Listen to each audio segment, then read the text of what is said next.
Hi there, everybody. Dave, Hi Nick, there. Zipper, how are you? I'm doing great. It's a Good, wonderful day. good. Well, thank you, everybody, for joining us for our live stream today. We are Laura and Dave Butler of Work Life Consulting, and we provide customized online coaching programs that help individuals, teams, and leaders achieve greater fulfillment in their work and their life. I'm hearing more than ever about how meshed at this time of year that work and life really is. Yeah. It's Okay. you have all these poofs of thought, I call them. Here's work, here's life, here's everything in between. Competing priorities. Exactly.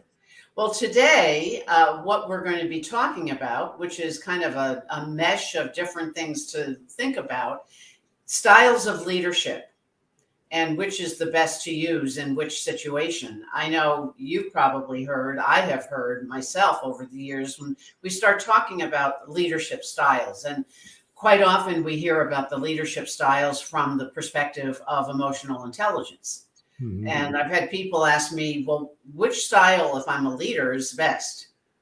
And you can't answer that as one size fits all, because if it's one Right. size fits all, it's not going to fit anybody, Right. your phrase. Because each situation we need to be able to, leadership requires us to be able to be agile, Yeah. Flexible. right, and adapt.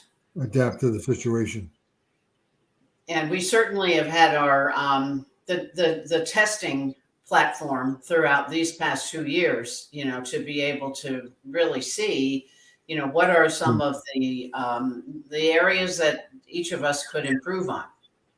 Well, I think it's like anything else. We find something that works and we want to keep doing it over and over again because it works. And then it doesn't work sometimes and it doesn't work in other times, but we keep trying it. We think that must be the way rather than realizing that there are other ways that we can develop our leadership style to meet the situation. Exactly. And I think what happens too is the situational experiences change.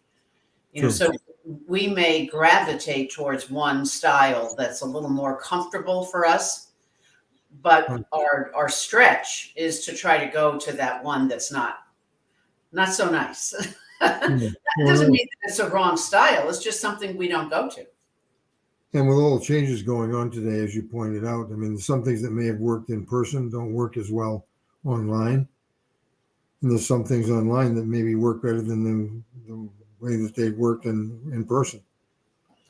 So, as we go through the discussion today, if you have a style of the four that we're going to be talking about that you find is it mostly resonates with you, put it in the chat. And along with that, one that's a A stretch. challenge, a challenge for you. Yeah. So, the first one we're going to jump right into here is directive leaders. So, why don't you talk a little bit about this one? Well, this is probably the most obvious one. Most people recognize it pretty quickly. They're in charge. They point towards the future, the goals, the challenge, the adventure, where we're going, why we need to get there. So they lead from the front. Now that's different than coercive, which is somebody telling you what to do all the time, as opposed to being in charge and pointing towards the future. This has got a positive spin to it, but it's probably the most obvious and sometimes the most overused because we think, well, you're the leader, you tell me what to do. Well, I think too, to your point about positive, Goleman came up with 6 styles of leadership, 2 of which are not so positive. But Negative. sometimes, if the ship is heading towards Chernobyl, we better have a leader that absolutely says there's no other way to do it but this. So it depends. But the phrase that goes so well with the directive leader, to your point about being in front, Right. is come on, Come everybody, let's with go. me. I'm going. I'm going there too.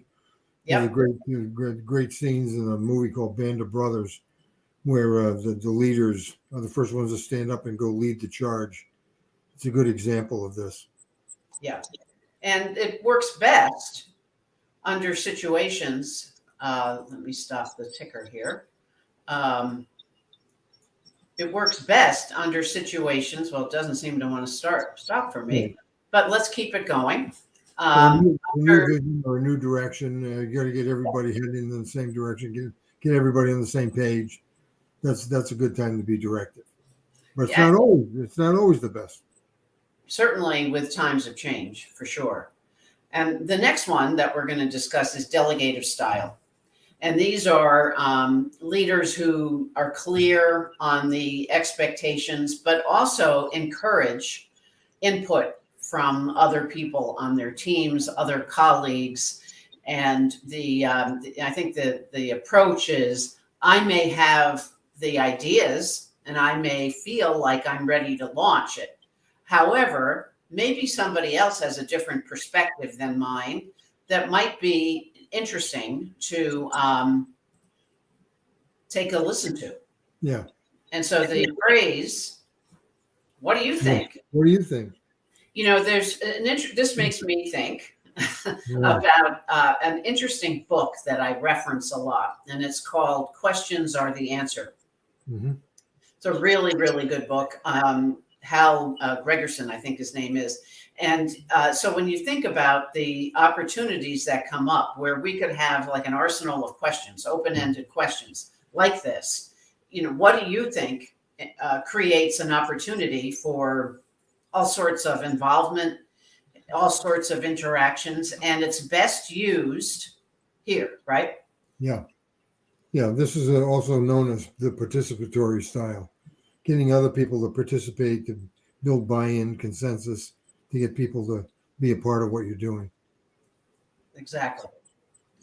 And then the supporting team builder, the person who is able to create that belonging and it encourages the people side of the house. They encourage engagement. People want to wear the logo on their hat or their shirt or whatever. They feel like they're part of something bigger than themselves. Exactly. And the phrase for the supportive is people come first. Right. And a lot of people say it, but very few people actually do it, unfortunately. Well, as you start to see here, you start to build momentum.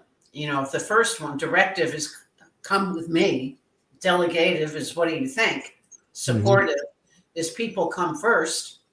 Mm-hmm. So you start to look at a pattern of how you can spread around. Yeah, you could actually make a strategy out of the 4 styles for how you're going to start a new vision, or you're going to get things going. Then you get people involved. Then you get them to feel like they belong. There's definitely a process here. And the key, for when this is really helpful is to heal rifts in a team. So this would be the leader that gets the fact that people do come first. So let's make sure that we're giving them opportunities to understand each other, to look at what are some of the, I always call it diversity of thought. Yeah. What are the different ways that we as a team can look at the situation? Different perspectives. Because my favorite quote, we don't see the world the way it is, we see it the way we are. Oh, yeah. And then the fourth style is coaching. And coaching leaders motivate employees by really getting at what's inspiring to them. Yeah. And and they also are great role models. I think coaching leaders become ultimately the advocate and the sponsor. Yeah. Well, in Goleman's research back with his styles, he found coaching to be the most positive overall, because it's developing people for the future. It's helping people to deal with the present. It's got a developmental feel to it, so that it's something that, if you can tie in people with what their own goals are, they're a lot more engaged, and they stay with it longer. Well, I see a colleague of ours is on board. Jeff, wonderful to see you. And he says, as Dave says to me, asking and offering to help. Yeah. I think is so great. And then There's Yeah, another person who's on with some comments. So Mariana, I see you. Thank you. So I think it's important to really dive into it a little deeper and look at each of these. So for coaching, for example, it's try this. right. You know, where do we ever hear that? You know, we're expected to tap into the results right And away. this also ties in with the idea of failing fast that Amy Edmondson talks about. Try this. If it's not perfect, that's okay. Let's learn from it and move on. We'll try something else. We And don't have to wait until everything's perfect. the way that the key point for the coaching situation, coaching style, would be to help develop long-term strengths. Right. And I love the long-term point of this because we so often see in organizations situations where people get a once-a-year performance review, Mm-hmm. and they wonder why there's slip sliding away. Mm-hmm. People are confused. I don't even remember what we were doing a year ago. Yeah. So how do you know what those long-term strengths are if you're not meeting regularly? What do you recommend for leaders in terms of setting up? Well, I think, the formal process, I think, should be at least be quarterly. And I think it's less of a performance evaluation and more of a performance conversation. Mm-hmm. Nobody likes to be evaluated every 2 minutes. Like, you're good, you're bad, you pass, you fail. The thing that's important is that we have an ongoing conversation. We get to check in and say, what did I learn from that? How can I use that differently? What do I need to do to find a better way to do it? Who can I work with? Who can I ask for help? Who can I offer help to? All of that developmental conversation, I think at least quarterly have a developmental conversation. But, really you live with it every day. There should be, our organizations need to become feedback rich so that it's something that goes on. It's not always being criticized. It's just having an assessing point of view to be able to stay ahead of what's going on, because there's always some little thing to learn or something that we missed a little bit by. Exactly. So, I think too, to be able to think about what are some of the questions that might come up that would help you to determine what type of leadership role you gravitate towards. So, for example, do you like to follow rules, or do you think that rules should be flexible? It gives you a sense of the type of leader that you might jump in with. Do you enjoy working with people and motivating them, or do you prefer working on your own? Do you like to take a lot of time to plan and make decisions, or do you prefer making decisions quickly? So you could go on with questions, and I think it's really great for leaders to step back and assess your own style and to have a discussion about what does it take to expand that style. Mm-hmm. And where can I borrow those behaviors? There might be other people in the leadership team that have a style that's different than mine, and maybe I can learn from them. Exactly. And the other thing I would say is, if you have a question about your leadership style, and in today's uncertain world, what better time than now? Because we're still in uncertainty.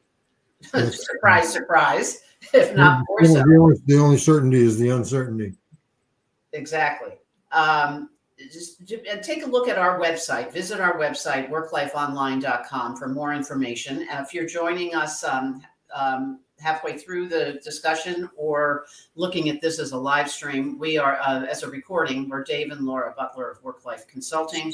And we live in this space of helping leaders to kind of become always learn and grow. I think that's the most important thing. So anything you would offer in closing for today, Dave? Just to keep in mind that there probably is no absolutely best style, but the real learning in this is that the best overall style is to be able to have the flexibility of the four styles. In other words, it's what you have so interestingly named the plaid perspective.